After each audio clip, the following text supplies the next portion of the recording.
A group calling itself Political Parties Without Representation in Parliament says no amount of intimidation and name-calling will deter them from contributing to electoral reforms, especially at the level of the Inter-Party Advisory Committee.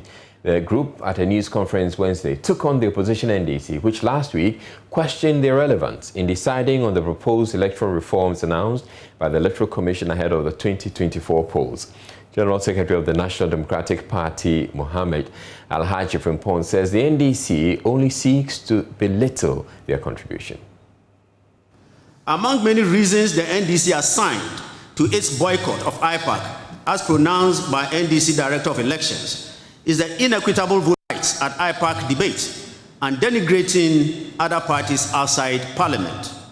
Of course, we have even heard the Mfiamfiamho Party pronouncement by General Mosquito. This contradicts the tendency and attitude of the NDC in the recent past when it rallied support of other parties to advance many objectives of the party. This is numerous, but suffice it to recount a few. The NDC enlisted the support of a coalition called IPRAN in party resistance against new voter register of Ghana, featuring prominently Jatabe's UFP, Odike's UPP, Bernard Mona's PNC, Ayariga's APC, etc. And it is an open secret to all political actors who were involved and participated in several demonstrations throughout Ghana. By extension, we could in future have the absurdity of the same equitable voice by segregation of number of votes of a parliamentary seat. Today, the NDC would call other parties wet, but it forgets that it pools its own archival political parties as part of its voice, namely the EGLE. I don't know whether any of you here has ever heard EGLE or seen EGLE, on the film. And Reform Party, these are sitting on the archives. Not long ago, the venerable Ghana Freedom Party presidential candidate, Madam Akuadonko, acted as the NDC policy oracle and was prominent in the NDC presidential entourage to Senchi Forum, as well as on foreign trips, which the same allied political parties, party leaders, namely Taba, Akwesi Odike, Bernard Mona, and many others. What has changed now for this new position of seeking equity in voting at IPAC demanded by the NDC? In keeping with the sound pluralistic atmosphere, the participation by other political parties outside Parliament has been and continues to be beneficial in nurturing our multi-party participatory democracy.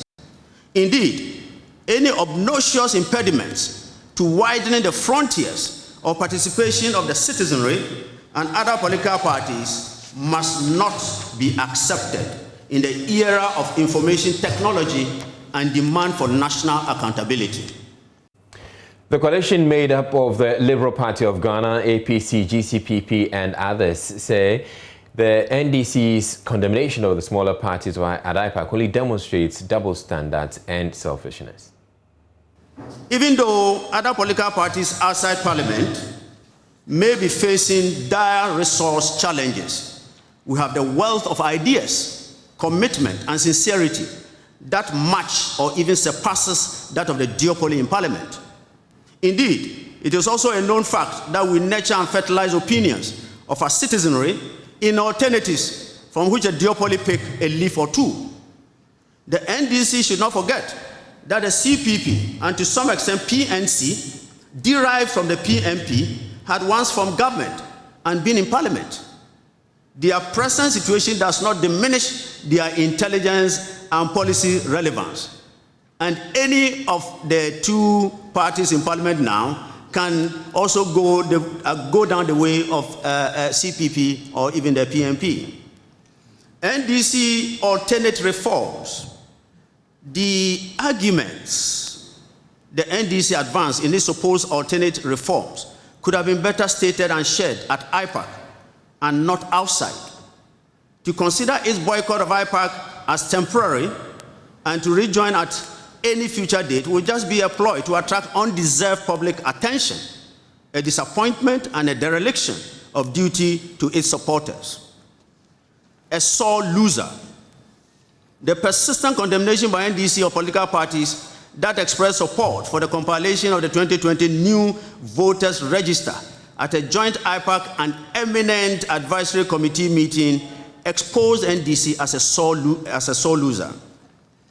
At a 2-day workshop in 2015 at Aliza Hotel, political parties purportedly supported the NDC rejection of new voter register under Madam Charlotte Osei. How were the political parties then? It is common knowledge that in a democracy, obsession with desire for power does not translate into an entitlement when all parties must subject themselves to rules and process. Political grandstanding. The saying that if wishes were horses, beggars will ride aptly applies to the NDC in their unrelenting posture of seeing every act in our democratic process as going against them as the largest opposition. It is a dictatorial and seditious attitude to think that the NDC should always have its way. Indeed, the NDC itself has superintended over many of the issues it complains of today. The tradition has thus been inherited from the NDC. We have seen the MPP in a minority which also pursued its demands, but never boycotted IPAC, not that we may recall. The premises of the EC, equally, if not more, has been militarized in the tenure of Madam Charlotte Osei when the MPP was a minority. Again, there must be decent closure to every dispute pursued appropriately by a democratic process or adjudicated at a competent court of jurisdiction.